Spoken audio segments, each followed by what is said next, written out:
Levítico, capítulo 1. No livro de Levítico, nós vamos ver diversas ofertas e como elas deveriam ser oferecidas ao Senhor.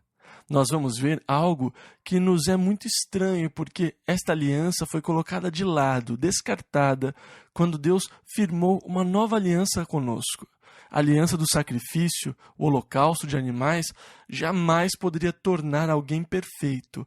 Ela anunciava o único sacrifício que pode nos levar à perfeição diante do Senhor. Paulo exorta aos Efésios para que eles sejam imitadores de Deus como filhos amados. E andai em amor, como também Cristo vos amou e se entregou a si mesmo por nós, em oferta e sacrifício a Deus em cheiro suave. Nós lemos isso em Efésios capítulo 5, versículo 2. Cristo foi mais do que o sacrifício pelo nosso pecado. Ele também foi um sacrifício de cheiro suave. Agora, os sacrifícios que eram feitos ao Senhor eram divididos em sacrifícios de cheiro suave e sacrifícios pelo pecado.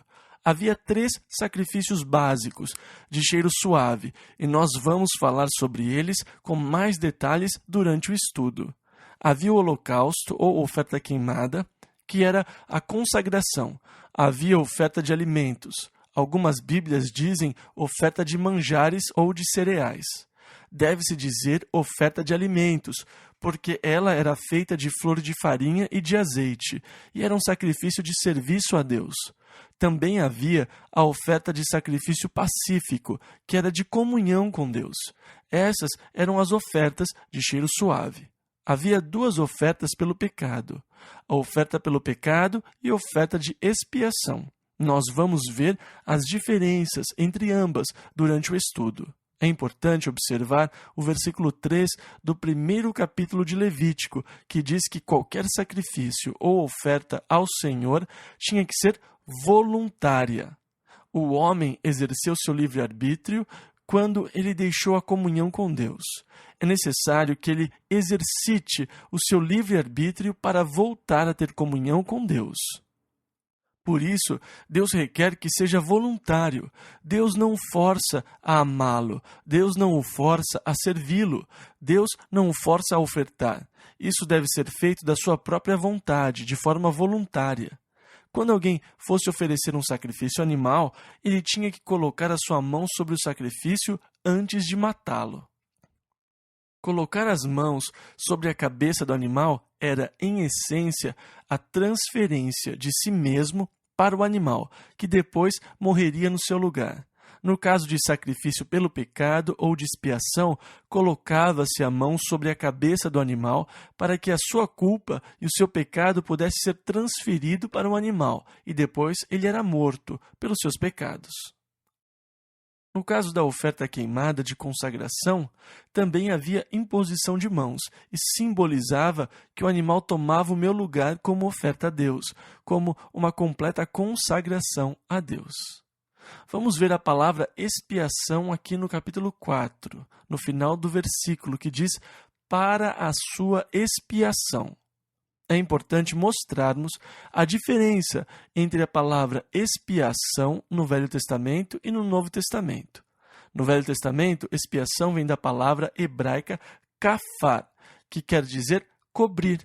Agora, era impossível que o sangue de bois ou bodes pudesse remover o nosso pecado. O sacrifício de animais nunca removeu o pecado de ninguém, mas eles faziam uma cobertura para o pecado. Então, a culpa da pessoa era coberta, mas não era removida. Então, expiação no Velho Testamento, na verdade, é cobrir.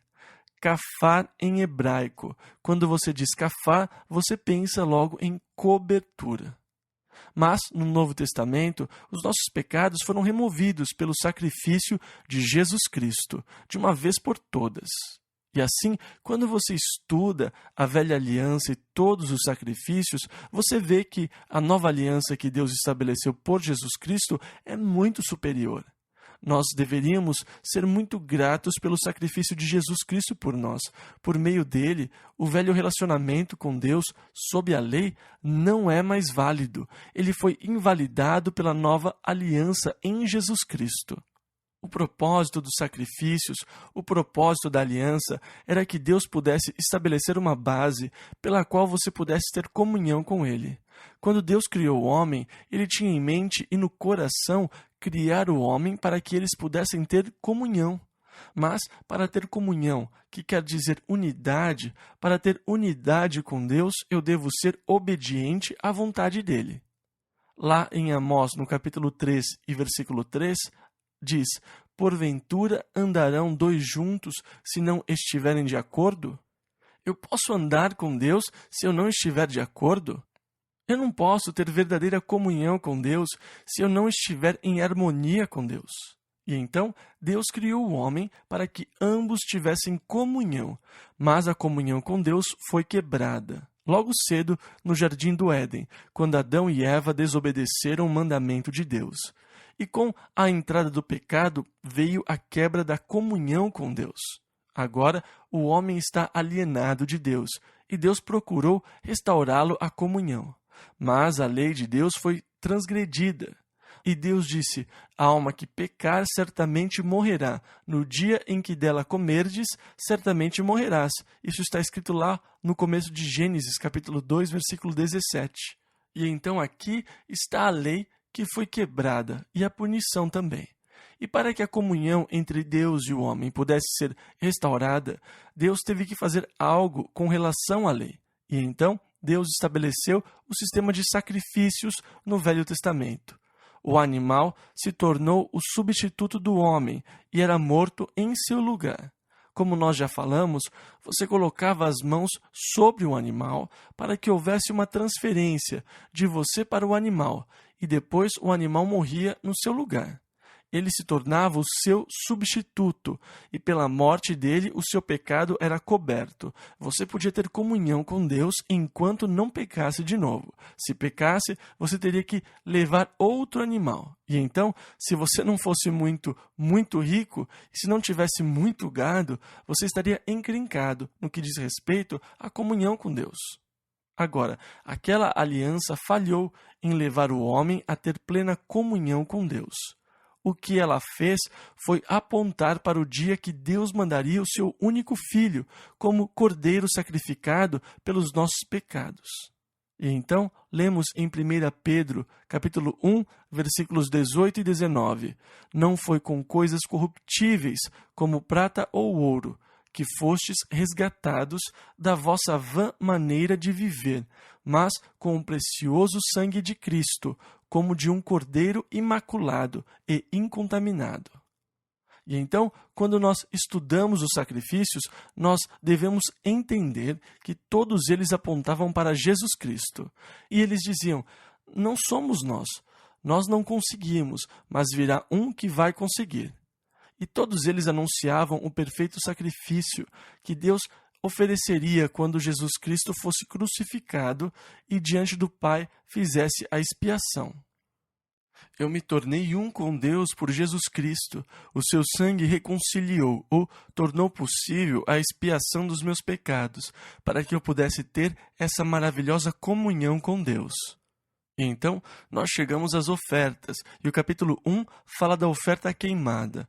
Agora, a oferta queimada era uma oferta de consagração. Se eu desejasse realmente consagrar completamente a minha vida a Deus, para expressar o meu desejo de consagração total, eu deveria levar ao sacerdote um animal. Eu iria colocar a minha mão sobre a cabeça do animal, e o animal seria morto. O sacerdote pegaria o sangue e iria espargi-lo sobre o altar, e o animal seria queimado por inteiro. Tudo seria consumido sobre o altar, como oferta queimada, de cheiro suave ao Senhor. Ela tinha um cheiro gostoso de churrasco. Quando a fumaça sobe, ela leva um cheiro suave a Deus. Mas tudo tinha que ser queimado e completamente consumido pelo fogo. Isso quer dizer que a minha consagração a Deus precisa ser uma consagração total. Eu não devo reter nenhuma área para mim mesmo. Um dos problemas de hoje é que muitos consagram a sua vida de forma parcial. Nós deixamos de entregar muitas áreas a Deus. Mas, na verdade, o que Deus quer? se nós formos nos consagrar a Ele, Romanos 12:1 diz: Rogo-vos, pois, irmãos, pela compaixão de Deus, que apresenteis os vossos corpos em sacrifício vivo, santo e agradável a Deus, que é o vosso culto racional. Deus quer que você se apresente a Ele plenamente, completamente, sem reservas, sem ressalvas, sem ficar com nada para você mesmo. Uma consagração total. Agora, você poderia usar um boi, uma ovelha, ou, se você fosse pobre, você poderia usar rolas ou pombinhos para esta oferta. Levítico, capítulo 2. A próxima oferta, aqui no capítulo 2, é a oferta de alimentos. Para essa oferta, eles usariam flor de farinha, azeite e incenso, e fariam uma massa que seria colocada no fogo, para ser assada ao Senhor. Agora, essas coisas falam da obra da mão do homem. Eu levo farinha misturada ao azeite. E onde eu consegui a farinha? Eu tive que cultivar o solo, plantar a semente, colher a semente, debulhar a semente e moer a semente, para que ela se tornasse farinha. E isso era obra das minhas mãos. Eu colhi as azeitonas e as coloquei na prensa para obter o azeite. Esse foi o trabalho das minhas mãos. Então, quando eu ofereço a Deus uma oferta de alimentos, eu ofereço a Deus o meu serviço. Eu dedico a Ele o trabalho das minhas mãos. Eu dou a Deus o meu trabalho. A oferta de alimentos também é uma oferta de cheiro suave ao Senhor. E o que cheira melhor do que pão caseiro? O cheiro de pão feito em casa é muito bom. Quando nós éramos crianças, tinha uma padaria que ficava mais ou menos a 1,5 quadra da igreja. E domingo à noite eles assavam pão. O cheiro de pão era delicioso. Nós íamos lá e comprávamos manteiga e um filão de pão saindo do forno. Era tão quente que você tinha que ficar trocando o pão de uma mão para a outra para não se queimar. Nós pegávamos um pedaço do pão e esfregávamos o pão na manteiga e comíamos. Naqueles dias, eu não me preocupava com peso, não. Eu corria tanto que queimava tudo rapidinho. O cheiro do pão caseiro assado é maravilhoso. E a ideia é justamente essa, de que fosse um aroma agradável ao Senhor. Que ele pudesse subir como oferta de cheiro suave a Deus. E aqui está, Senhor, o meu trabalho. Eu lhe dou o meu trabalho. Eu me ofereço como um servo para fazer a sua obra. Era isso o que a oferta de alimentos significava. A ideia era oferecer a Deus a obra das minhas mãos como serviço ao Senhor. E assim, no capítulo 2, nós vemos a oferta de alimentos. Agora, tinha duas coisas que nunca poderiam ser misturadas à farinha. Uma era fermento, a outra era mel. O fermento, é claro, por toda a Escritura, é uma figura do pecado, e por isso ele não deveria ser misturado à farinha. Ele causa decomposição ou deterioração. E o mel também pode ter o mesmo efeito, mas o mel, na verdade, representa uma doçura natural. Agora, alguns de vocês são naturalmente doces, mas é interessante que isso não faz ninguém ganhar pontos com Deus. Só a doçura que vem de Deus que é aceitável. Então o mel e o fermento eram duas coisas proibidas de serem adicionadas às ofertas de alimentos. Mas uma coisa era oferecida com o sacrifício: sal. Porque o sal tem um efeito oposto do fermento. Ele impede a deterioração. Naqueles dias, eles usavam sal como conservante. Ele era usado para tornar as coisas mais saborosas. Se você esquecer de colocar sal na massa do pão, você vai ver que ele fica sem graça. Batata sem sal é muito sem graça. O sal era para dar sabor e para preservar. Eles usavam sal nas ofertas de alimento, mas não usavam fermento nem mel. A ideia era de oferecer serviço a Deus. Eu dou a minha vida a Deus para servi-lo, oferecendo a Ele o trabalho das minhas mãos. A última oferta de cheiro suave era a oferta de paz. Ela poderia ser de gado, poderia ser o boi ou a vaca. O animal não podia ter defeito. Também poderia ser cordeiro ou poderia ser uma cabra. Esta é uma oferta de comunhão com Deus.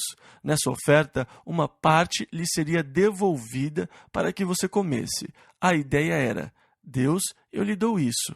E parte dela é queimada. A parte de Deus era queimada. Mas uma parte era devolvida para que eu pudesse me sentar e comer. Então, na verdade, eu teria comunhão com Deus. A ideia era comer com Deus. Deus come a sua parte e eu como a minha. E eu me torno, então, um com Deus. Essa era chamada de oferta pacífica ou de paz, dando a ideia de comunhão, de comer com Deus.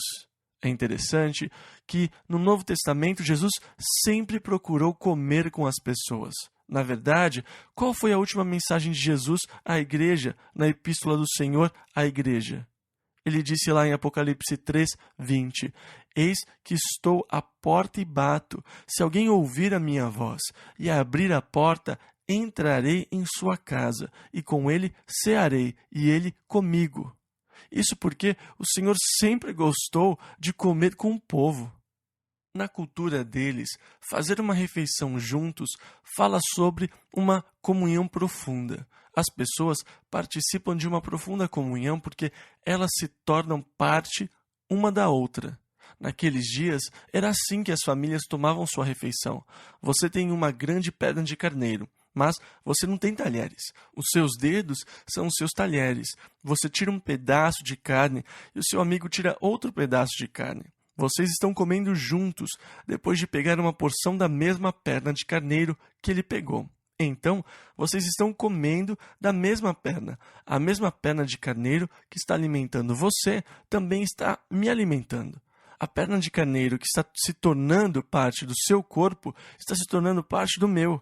E dessa forma, eu me torno uma parte de você e você se torna uma parte de mim. Nós estamos sendo ligados por meio da refeição em comum.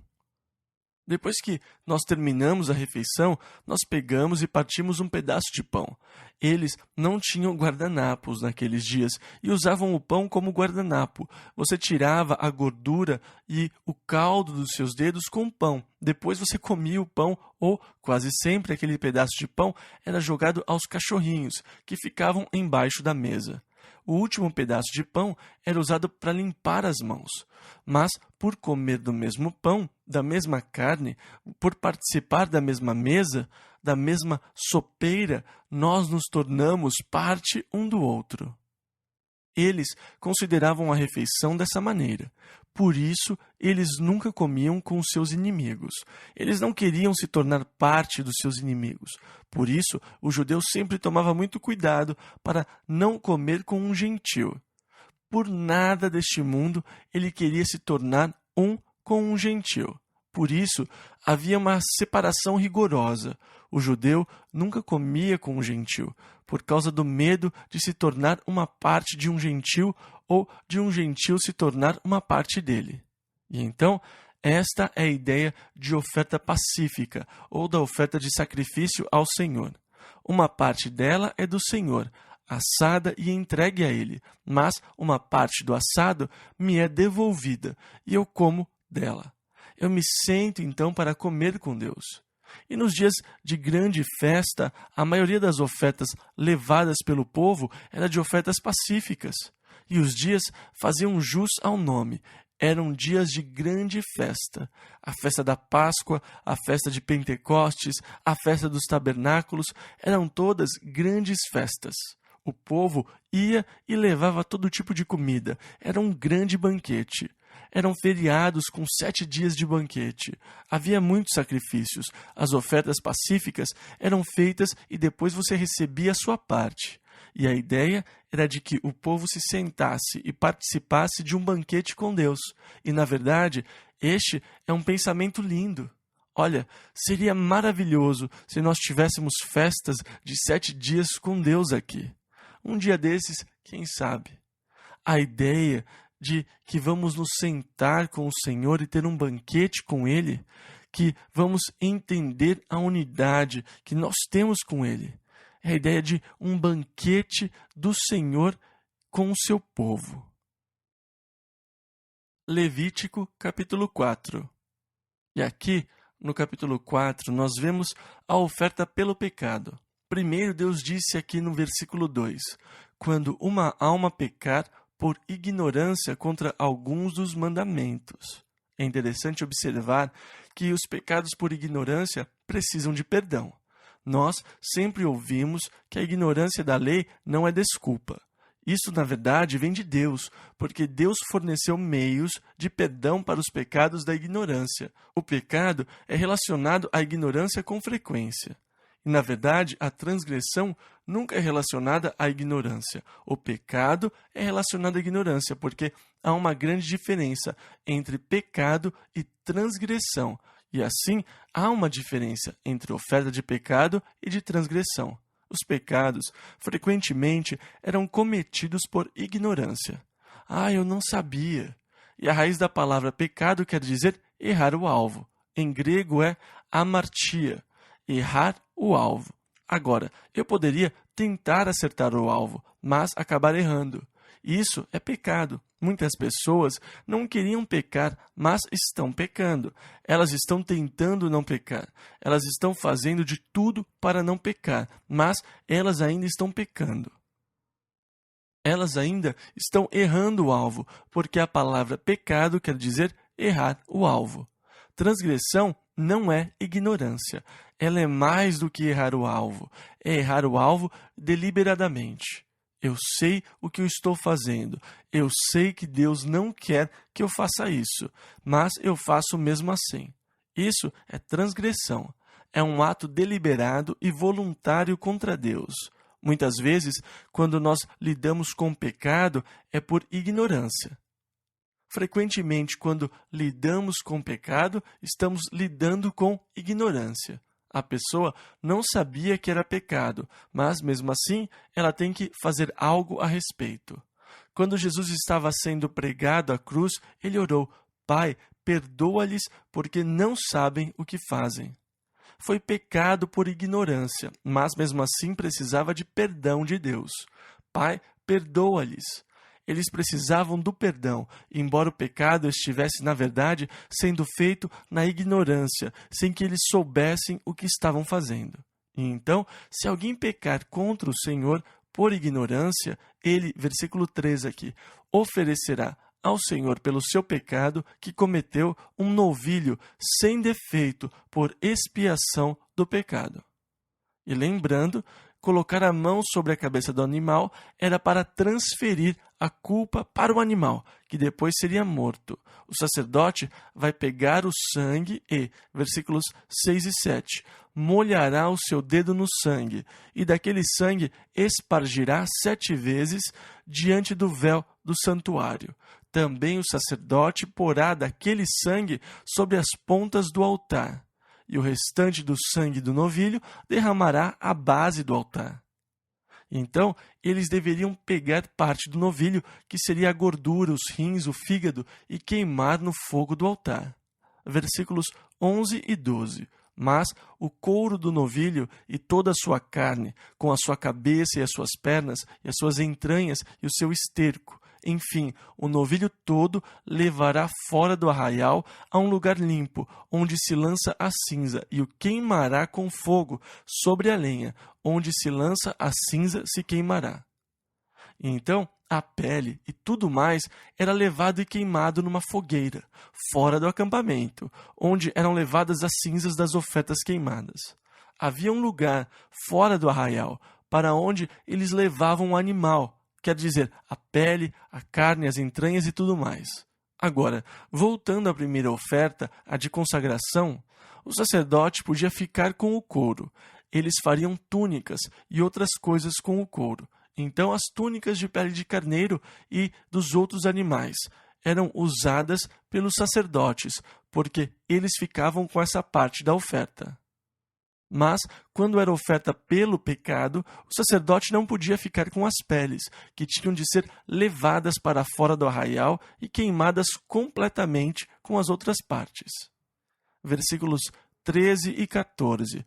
Mas, se toda a congregação de Israel pecar por ignorância, e o erro for oculto aos olhos do povo, e se fizerem contra alguns dos mandamentos do Senhor, aquilo que não se deve fazer, e forem culpados, e quando o pecado que cometerem for conhecido, então a congregação oferecerá um novilho por expiação do pecado, e o trará diante da tenda da congregação. E assim por diante. A oferta pelo pecado seguia os mesmos procedimentos. Ele fala da oferta pelos pecados da congregação e depois, lá no versículo 22, temos o mesmo princípio de pecado por ignorância para os líderes ou príncipes. Eles deveriam levar um bode sem defeito que seria oferecido diante do Senhor do mesmo jeito que o novilho. Versículos 27 e 28. E se qualquer pessoa do povo da terra pecar por ignorância, e agora ele fala de cada um de nós, fazendo contra algum dos mandamentos do Senhor aquilo que não se deve fazer, e assim for culpada, ou se o pecado que cometeu lhe for notificado, então trará pela sua oferta uma cabra sem defeito, pelo seu pecado que cometeu. Agora, os príncipes ou líderes tinham de levar um bode, e as pessoas comuns deveriam levar uma cabra, e eles colocariam a mão sobre a cabeça do animal, e o sacerdote colocaria o sangue no altar, diante do Senhor. Versículo 32. Mas, se pela sua oferta trouxer uma cordeira para expiação do pecado, sem defeito trará. E essas foram as ofertas pelo pecado. Como eu disse, o pecado estava relacionado à ignorância, quando errava-se o alvo. Você reconhece que pecou, mas não foi intencional. E agora nós vamos ver os pecados propositais. Levítico, capítulo 5, versículo 1. E quando alguma pessoa pecar, ouvindo uma voz de blasfêmia, de que for testemunha, seja porque viu ou porque soube, se o não denunciar, então levará a sua iniquidade. Se você tocasse em alguma coisa imunda, e assim por diante, ele fala dos pecados que são conhecidos, jurar contra Deus, fazer as coisas que você sabe que são erradas, quando você sabe que é culpado. Versículo 5. Será, pois que, culpado sendo numa destas coisas, confessará aquilo em que pecou. Então, mesmo que você leve um sacrifício, existe a necessidade da confissão da sua culpa. Agora, Provérbios 28, 13 diz: o que encobre as suas transgressões nunca prosperará, mas o que as confessa e deixa alcançará misericórdia. Deus não pode perdoar os seus pecados se você os esconder dele. Enquanto você negar os seus pecados, enquanto você der desculpas, enquanto você tentar racionalizar, Deus não pode perdoar você. Se você me contar os motivos que o levaram a pecar, e se você me der as desculpas por ter pecado, Deus não pode perdoá-lo. Se você se sentar e ficar explicando os motivos que o levaram a pecar, as razões, e se você me der as desculpas por ter pecado, Deus não pode perdoá-lo. Deus só pode perdoá-lo quando você vier a confessar os seus pecados. E quando eu confesso o meu pecado, então Ele é fiel e justo para me perdoar e para me purificar de toda injustiça. Então, quando há transgressão, existe a necessidade da confissão. Deus, eu pequei contra o Senhor nessa área, e eu estava errado. Deus, eu sinto muito. E com a confissão, eu torno o perdão possível. No versículo 5, nós vimos que a primeira coisa era a necessidade da confissão. Agora, versículos 6 ao 8. E a sua expiação trará ao Senhor, pelo seu pecado que cometeu, uma fêmea de gado miúdo, uma cordeira ou uma cabrinha pelo pecado. Assim o sacerdote por ela fará expiação ou cobertura do seu pecado. Mas, se em sua mão não houver recurso para gado miúdo, então trará para expiação da culpa que cometeu ao Senhor 2 rolas ou 2 pombinhos, um para a expiação do pecado e o outro para holocausto. E os trará ao sacerdote, o qual primeiro oferecerá aquele que é para expiação do pecado. E ele explica o que eles farão com as rolinhas quando elas são levadas como sacrifício. Elas são oferecidas ao Senhor pelas transgressões. Versículo 15. Quando alguma pessoa cometer uma transgressão e pecar por ignorância nas coisas sagradas do Senhor, então trará ao Senhor pela expiação um carneiro sem defeito do rebanho, conforme a tua estimação em ciclos. E assim por diante. E ele faz aqui a restituição. Levítico, capítulo 6. E então, depois da oferta pela transgressão, nós chegamos ao capítulo 6 aqui, versículos 1 e 2. Falou mais o Senhor a Moisés, dizendo: quando alguma pessoa pecar e transgredir contra o Senhor e negar ao seu próximo o que lhe deu em guarda, em outras palavras, você é meu vizinho e me empresta o seu carro. Eu saio, destruo o seu carro e ainda digo, é que eu parei o carro no supermercado e deixei as chaves no contato. E eu entrei na loja e quando eu saí, ele tinha sumido. E é melhor fazer um boletim de ocorrência, hein? E depois eles encontram um carro grudado num poste e todos pensam que os ladrões devem ter batido. Mas eu estou mentindo sobre algo que me foi confiado. Isto é uma transgressão. É necessário fazer uma confissão e fazer uma oferta diante do Senhor para obter o perdão ou cobertura. Versículo 8 ao 10. Falou mais o Senhor a Moisés: dá ordem a Arão e a seus filhos, dizendo: esta é a lei do holocausto. O holocausto será queimado sobre o altar toda a noite até pela manhã, e o fogo do altar arderá nele. E o sacerdote vestirá sua veste de linho, e vestirá as calças de linho sobre a sua carne, e levantará a cinza, quando o fogo houver consumido o holocausto sobre o altar, e a porá junto ao mar. E depois eles irão levá-lo para fora do arraial. Versículo 13. O fogo arderá continuamente sobre o altar, não se apagará. Então o Senhor queria acender o fogo no altar, mas os sacerdotes não deveriam deixar que ele se apagasse. Depois que Deus tivesse acendido o fogo, era responsabilidade deles mantê-lo aceso. Um sacerdote ficaria acordado a noite toda para colocar lenha, para que o fogo do altar nunca se apagasse. Ele continua a explicar as ofertas. A oferta queimada. Depois, o versículo 14 fala da oferta de alimentos e que os sacerdotes poderiam comer do pão que sobrasse. Uma parte era do Senhor e uma parte dos sacerdotes, mais ou menos assim. Versículo 19 ao 27.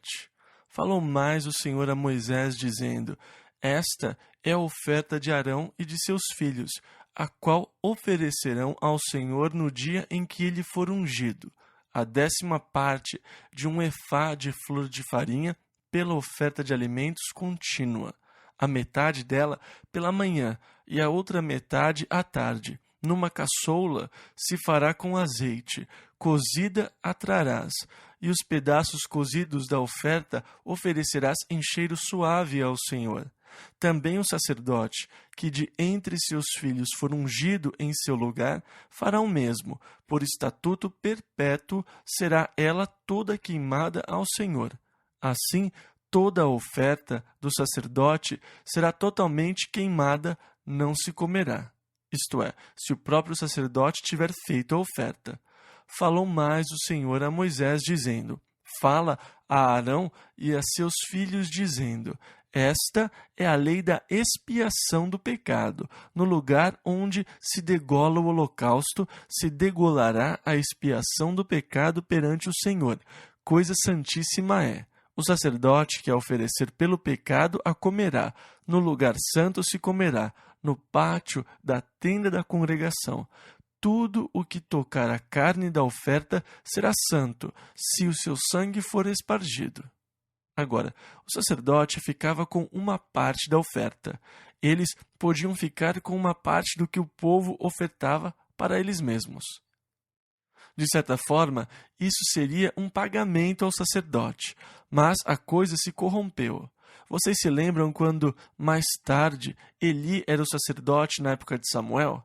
Os seus filhos também eram sacerdotes, mas eles eram gananciosos. Quando o povo levava uma oferta de sacrifício ao Senhor, os filhos de Eli pegavam a melhor parte das carnes para eles.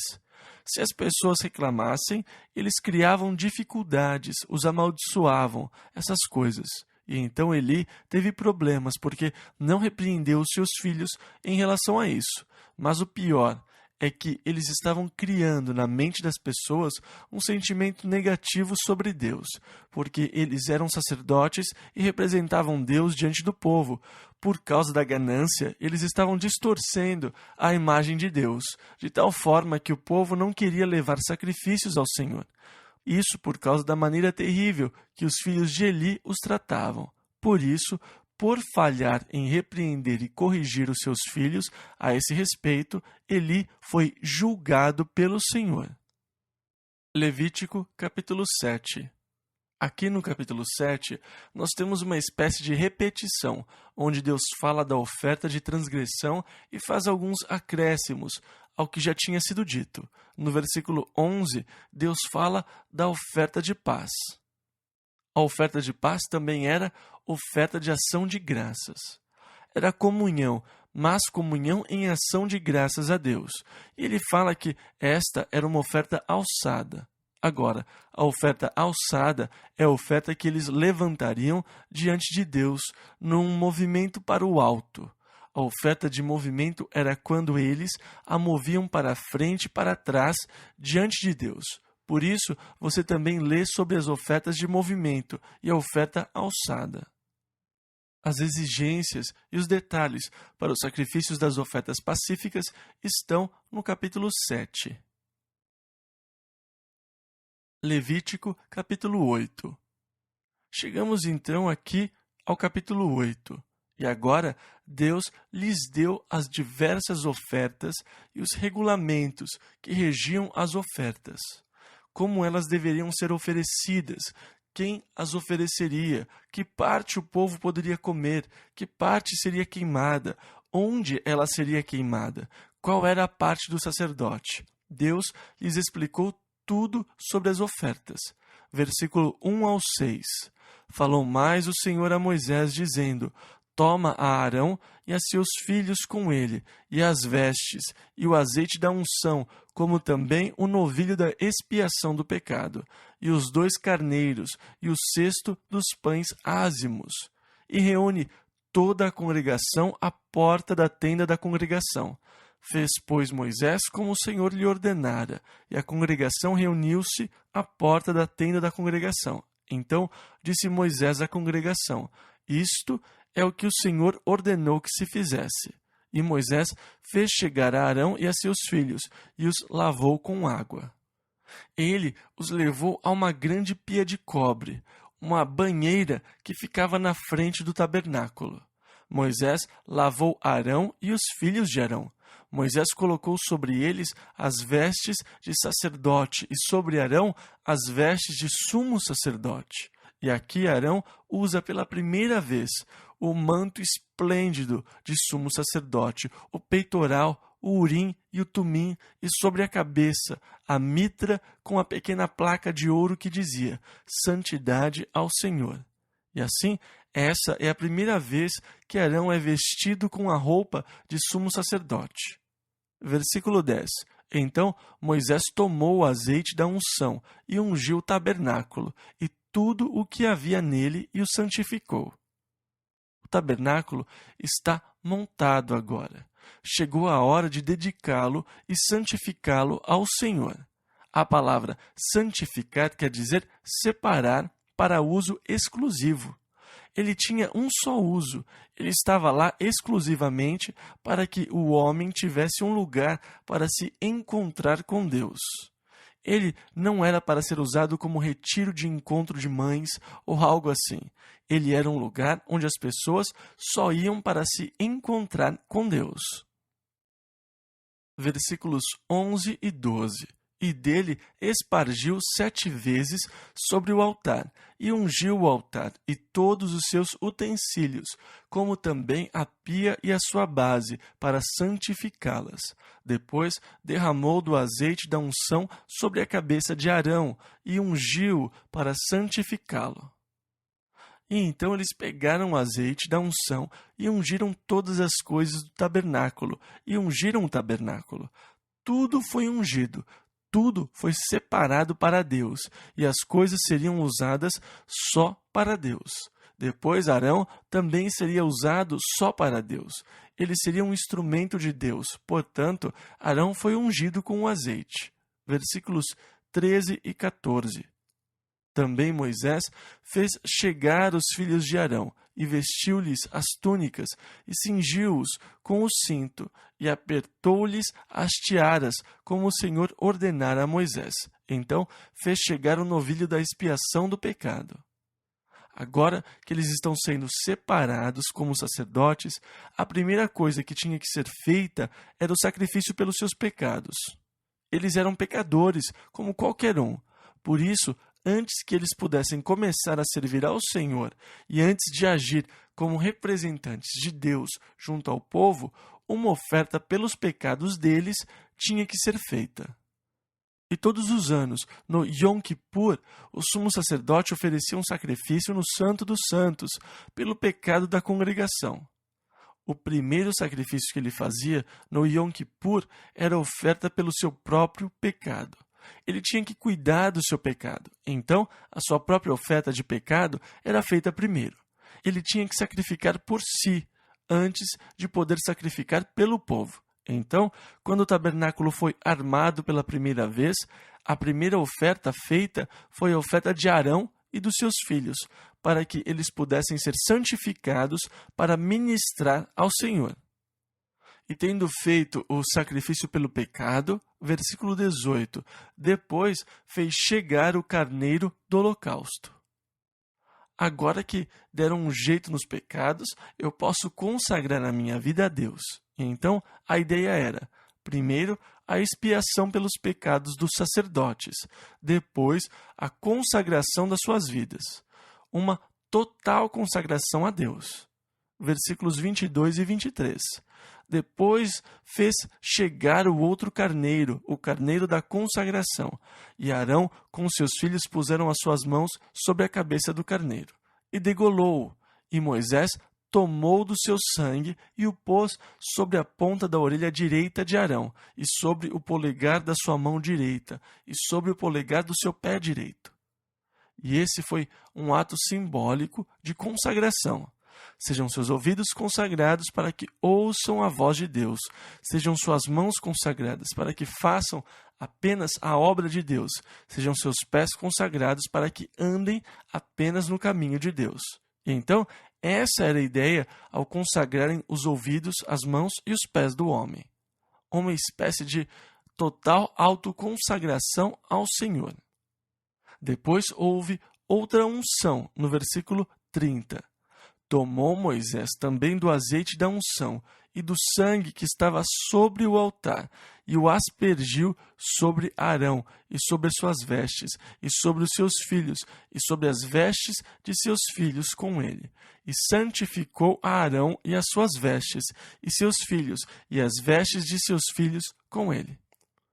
Imagine pegar aquelas vestimentas novas, tão lindas, e espirrar azeite e sangue nelas. Essa era a ideia, a consagração desses homens e das suas vidas a Deus. Versículo 31. E Moisés disse a Arão e a seus filhos: cozei a carne diante da porta da tenda da congregação, e ali a comereis, diante da congregação. E então os sacerdotes deveriam ser separados diante de Deus. Versículo 33. Também da porta da tenda da congregação não saireis por 7 dias, até o dia que se cumprirem os dias da vossa consagração, porquanto por 7 dias ele vos consagrará. E então eles teriam que passar por um período de consagração. Durante 7 dias, eles não poderiam sair do santo lugar, da presença do Senhor no tabernáculo.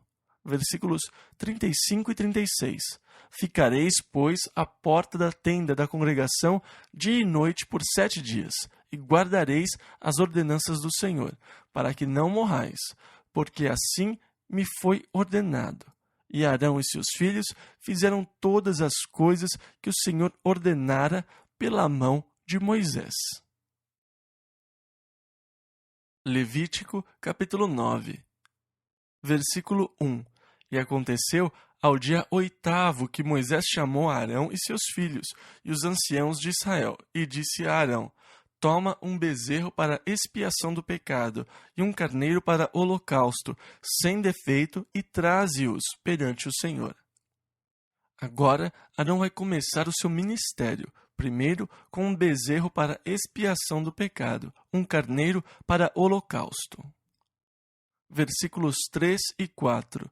Depois falarás aos filhos de Israel, dizendo: Tomai um bode para expiação do pecado, e um bezerro, e um cordeiro de 1 ano, sem defeito, para holocausto. Também um boi e um carneiro por sacrifício pacífico, para sacrificar perante o Senhor, e oferta de alimentos amassada com azeite, porquanto hoje o Senhor vos aparecerá. Ele vai passar por todo o ritual, exceto pela oferta de expiação. Ele tem que fazer vários sacrifícios, são diversos animais. E então, Arão tem que ser treinado no modo que as ofertas serão levadas diante do Senhor. E assim, eles levam o que Moisés ordenou diante do tabernáculo. Versículo 6. E disse Moisés: Esta é a coisa que o Senhor ordenou que fizesseis, e a glória do Senhor vos aparecerá. E assim Moisés instruiu Arão. Ele fez tudo com Arão. Ele foi com Arão meio que passo a passo nos processos e nos métodos pelos quais os sacrifícios deveriam ser feitos. Então, primeiro eles ofereceram a oferta de pecado, depois a oferta de consagração, depois a oferta de comunhão ao Senhor, e depois, finalmente, eles oferecem a Deus a oferta de serviço, a oferta de alimentos.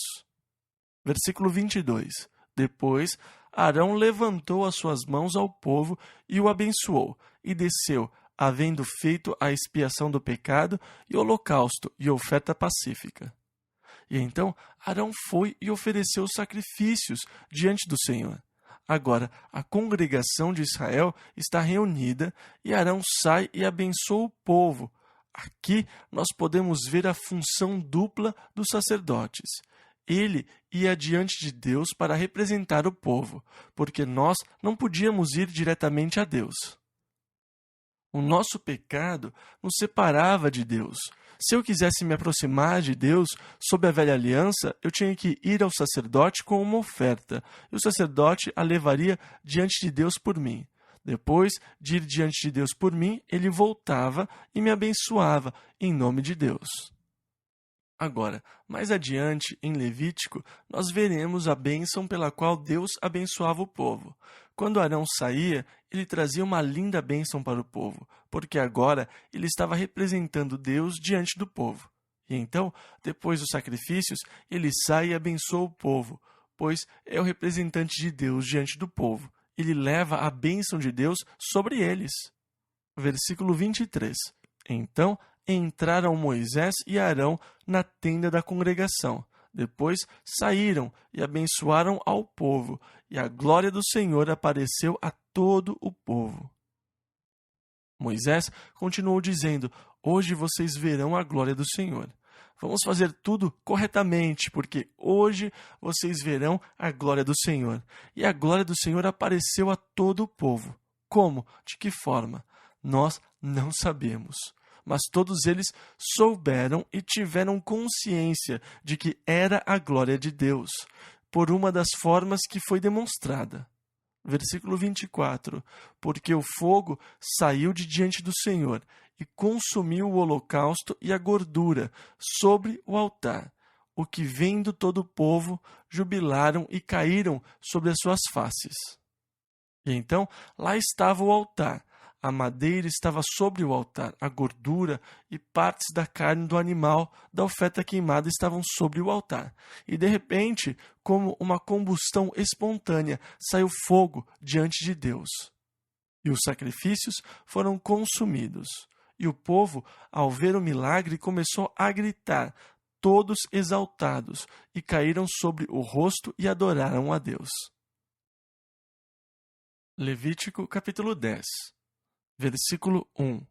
E os filhos de Arão, Nadab e Abiú, tomaram cada um o seu incensário e puseram neles fogo, e colocaram incenso sobre ele, e ofereceram fogo estranho perante o Senhor, o que não lhes ordenara. Agora, nesse momento de êxtase, nesse momento de grande emoção, o povo está muito animado. Eles viram um milagre de Deus. Eles viram o fogo de Deus consumir os sacrifícios, sem ninguém por perto. Eles viram a glória de Deus, mas 2 filhos de Arão, no meio do fervor emocional, eles pegam e acendem os seus incensários e vão diante do Senhor para lhe oferecer um incenso, fogo estranho que o Senhor não lhes ordenara. É interessante que Deus quer que nós o adoremos, mas, na verdade, Deus determinou como nós devemos adorá-lo. Veja, eu não tenho liberdade de adorar a Deus do jeito que eu quiser. Eu não posso ir diante de Deus do jeito que eu bem entender. Deus determinou como eu posso me apresentar diante dele. Se eu vou adorar a Deus, Deus prescreveu como eu devo adorá-lo. Não cabe a mim escolher como eu devo adorar a Deus. Então eles, os filhos de Arão, foram adorar de uma maneira que Deus não tinha determinado. Eles não podiam levar aquele fogo nem oferecer um incenso naquela hora. Essa atitude partiu deles. Agora, as pessoas estão animadas gritando. Todos estão exaltados e alegres, e tem muita energia sobrando. E eles são sacerdotes, são importantes. Talvez eles quisessem mostrar a sua importância. Todos estão entusiasmados e vendo tudo o que está acontecendo. Então, talvez eles quisessem aparecer, não sei. Eles chegaram com o incensário, mas veio fogo do Senhor e ambos morreram. Moisés disse que foi isso o que Deus quis dizer, quando falou que ele seria santificado e glorificado diante do povo. Versículo 3. E disse Moisés a Arão: isto é que o Senhor falou, dizendo: serei santificado naqueles que se chegarem a mim, e serei glorificado diante de todo o povo. Porém, Arão calou-se. Talvez naquele momento eles estivessem procurando roubar um pouco da glória de Deus. Ou talvez eles estivessem querendo chamar a atenção para si mesmos, tirando a atenção de Deus. É triste quando os instrumentos de Deus recebem mais atenção do que Deus, ou quando procuram chamar a atenção para si mesmos. Nós devemos ser como um espelho que reflete Cristo para o mundo. Um espelho só chama a atenção para si quando ele está sujo. Você nunca repara no espelho se ele não tiver defeito ou se ele estiver limpo. Quando você olha no espelho, você vê o reflexo. Você só repara nele quando tem alguma coisa errada com ele. Agora, nós devemos ser um reflexo de Jesus Cristo, como espelhos que refletem a sua glória diante do mundo. Quando as pessoas estão sendo atraídas a mim, ou quando a atenção está sendo colocada sobre mim, isso indica que tem sujeira, que tem alguma falha, que tem algo errado. Eu não deveria estar chamando a atenção para mim mesmo. É triste que tantos procurem chamar a atenção para si mesmos. E eu acho que talvez todos nós tenhamos feito isso uma vez ou outra. Quanto a mim, mais vezes até do que eu gostaria de me lembrar. Agora, se eu vou adorar a Deus, eu devo fazê-lo da maneira que Deus determinou. E Jesus disse em João 14, 6, eu sou o caminho e a verdade e a vida. Ninguém vem ao Pai senão por mim. E então, não importa quão devoto você seja, se você não usar o caminho que foi prescrito, determinado, que é Jesus Cristo, você nunca vai chegar a Deus. Não importa o quão idealista você seja, não importa o quão sincero você seja nos seus esforços de alcançar a Deus. Você nunca vai alcançar Deus se não for pelo caminho determinado, se não for por Jesus Cristo. Não pode ser Jesus e outros, Jesus e mais outros. Jesus disse: eu sou o caminho, ninguém vem ao Pai senão por mim. E então os filhos de Arão erraram ao tirar a atenção do povo, ao desviá-la de Deus para si mesmos. Eles tinham um trabalho muito perigoso. Versículo 4 ao 10. E Moisés chamou a Misael e a Eusafã, filhos de Uziel, tio de Arão, e disse-lhes: chegai, levai a vossos irmãos de diante do santuário, para fora do arraial. Então chegaram e os levaram nas suas túnicas para fora do arraial, como Moisés lhes dissera. E Moisés disse a Arão e a seus filhos, Eleazar e Itamar, irmãos dos que morreram: não descobrireis as vossas cabeças, nem rasgareis vossas vestes, para que não morrais, nem venha grande indignação sobre toda a congregação. Mas vossos irmãos, toda a casa de Israel, lamentem este incêndio que o Senhor acendeu. Nem saireis da porta da tenda da congregação, para que não morrais, porque está sobre vós o azeite da unção do Senhor. E fizeram conforme a palavra de Moisés. E falou o Senhor a Arão, dizendo: não bebereis vinho, nem bebida forte, nem tu, nem teus filhos contigo, quando entrardes na tenda da congregação, para que não morrais. Estatuto perpétuo será isso entre as vossas gerações, e para fazer diferença entre o santo e o profano, e entre o imundo e o limpo. E então Arão não deveria chorar, lamentar, ficar de luto pelos seus filhos em público, ou Deus o mataria, porque o que Deus fez com os seus filhos foi justo. Se Arão chorasse pelos seus filhos diante do povo, iria indicar injustiça da parte de Deus. E mais tarde, Deus adverte a não beber vinho ou bebida forte antes de entrar na presença do Senhor. Ele também não deveria sair.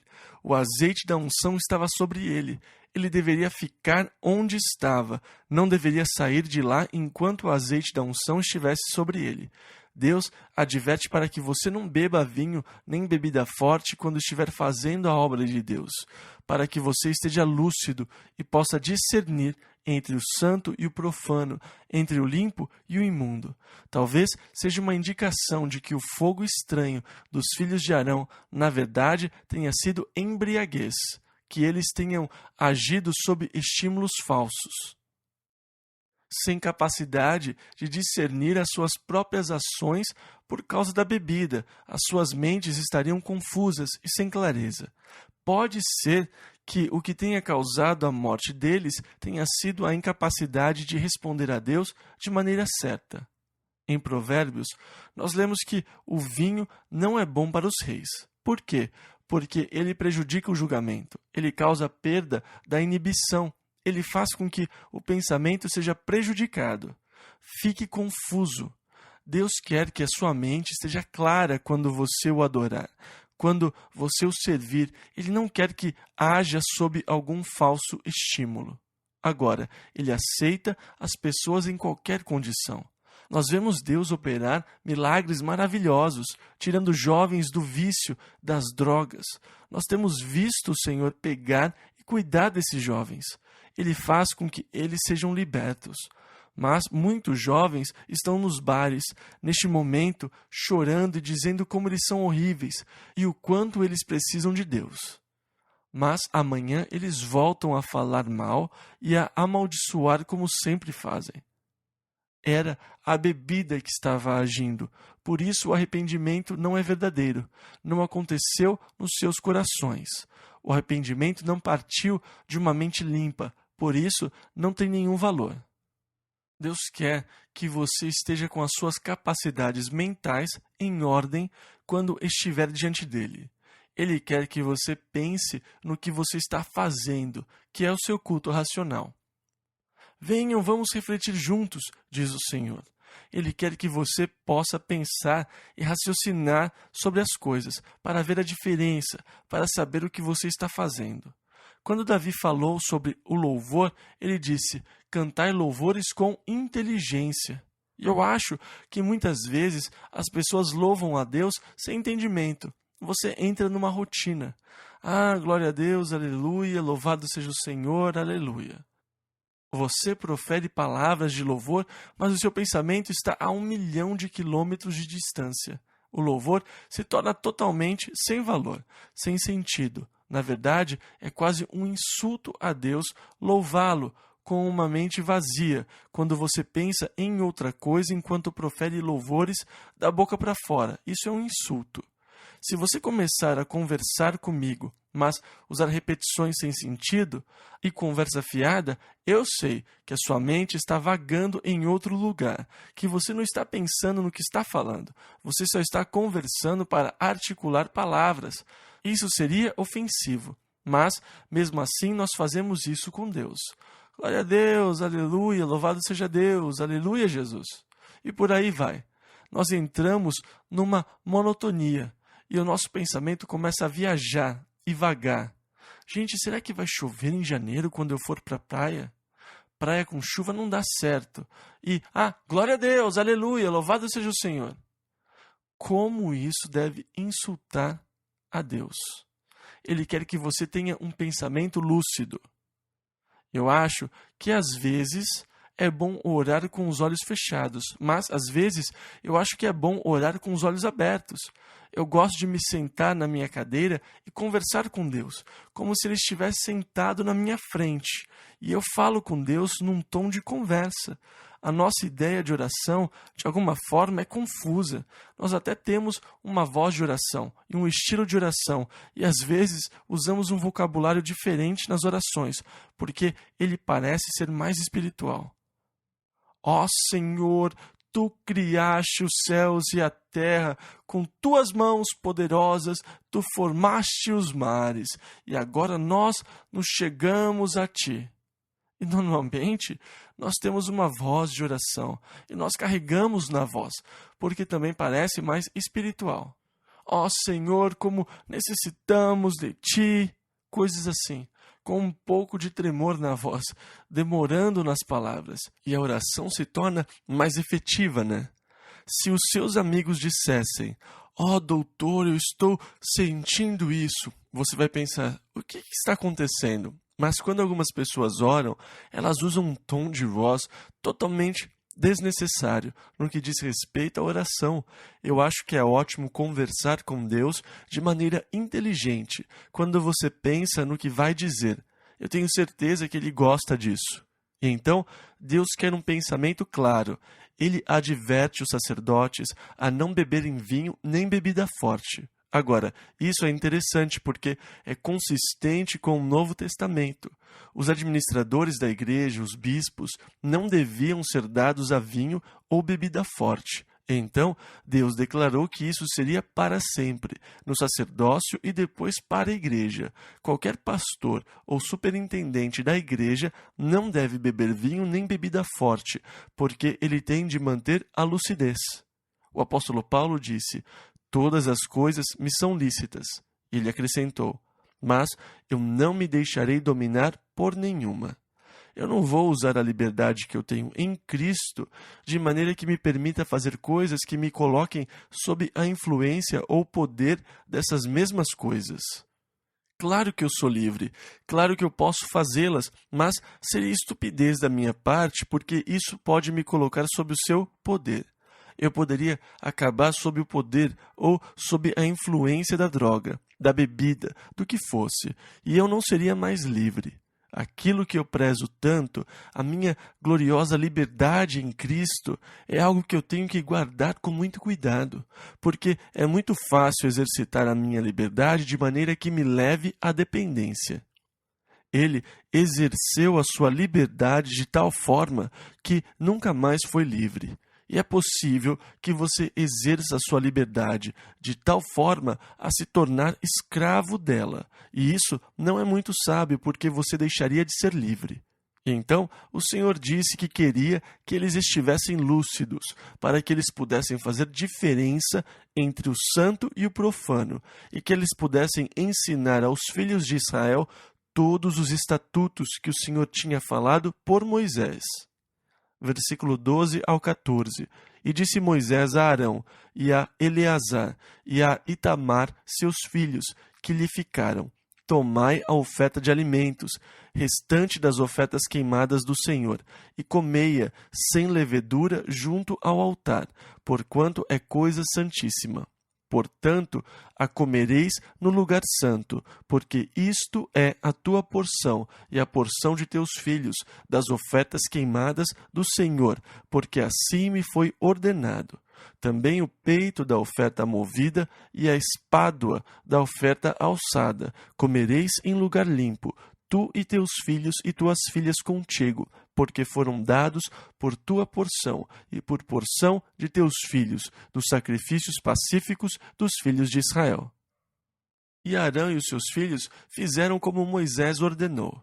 No capítulo 11 de Levítico, nós vamos ver algumas leis relativas à alimentação que Deus estabeleceu para eles. Quais animais eles poderiam comer e quais eles não poderiam. Depois nós vamos ver os ritos de purificação das mulheres depois que elas dão à luz. Vamos ver também a purificação da lépra e algumas outras coisas interessantes. Agora, tem um livro interessante chamado None of These Diseases, Nenhuma Enfermidade, em tradução livre, do Dr. Macmillan, que trata de algumas das leis alimentares. E algumas das leis em Levítico, as leis da purificação, mostram a promessa de Deus que se os filhos de Israel guardassem os mandamentos e os estatutos de Deus, nenhuma das doenças que afligiram os egípcios viriam sobre eles. As leis mostravam, na verdade, a sabedoria das leis alimentares e das leis de purificação que Deus lhes deu. Na verdade, elas são códigos de saúde. E Deus está interessado na sua saúde. Eu não acho que Deus aprove comer tranqueiras. E eu não acho que nós podemos nos encher de porcaria e depois pedir que Deus nos dê saúde. Eu acho que isso é uma inconsistência. Depois da escola bíblica, nós costumávamos parar no mercado e comprar um pote de sorvete, chantilly, cobertura de chocolate e bananas. Nós íamos para casa comer uma banana split. Os rapazes diziam: quem vai dar graças hoje? E eu falava: você está brincando, né? Você não pode, em sã consciência, pedir a Deus que abençoe isso. Coma e sofra as consequências. Não vá pedir a Deus que abençoe o que você sabe que não é bom para você. Mas alguns são muito tolos. Nós enchemos os nossos corpos com porcaria e depois pedimos a Deus por força e saúde. Bem, isso é um outro assunto, a gente fala depois. Nós vamos ver isso no próximo domingo, quando estudaremos as leis alimentares que Deus vai dar ao povo e o valor de uma boa alimentação. Deus estava interessado na saúde do povo e no tipo de comida que eles comiam. Nós vamos ver que isso é fascinante. Vamos ficar em pé. Não é maravilhoso não viver mais sob a velha aliança? É maravilhoso ter Jesus Cristo e saber que os regulamentos e os sacrifícios acabaram, que tudo isso é passado. Agora nós podemos nos relacionar com Deus livremente, plenamente, de forma aberta. Nós não temos que procurar um sacerdote. Nós não precisamos de um intermediário entre nós. Nós podemos ir diretamente ao trono da graça para encontrarmos misericórdia, porque Jesus, com o seu sacrifício, nos abriu o caminho. E então, Levítico nos faz apreciar mais e mais o que Jesus Cristo fez, porque Ele é o nosso sacrifício completo, a oferta pacífica, a oferta de alimentos, a oferta queimada, a oferta pelos pecados, a oferta de expiação. Ele é tudo. Através do seu sacrifício, Ele cuidou de tudo e deu a cada um de vocês acesso direto a Deus. Que glorioso isso, que maravilha! Que Deus esteja com vocês, os abençoe e os guarde nessa semana.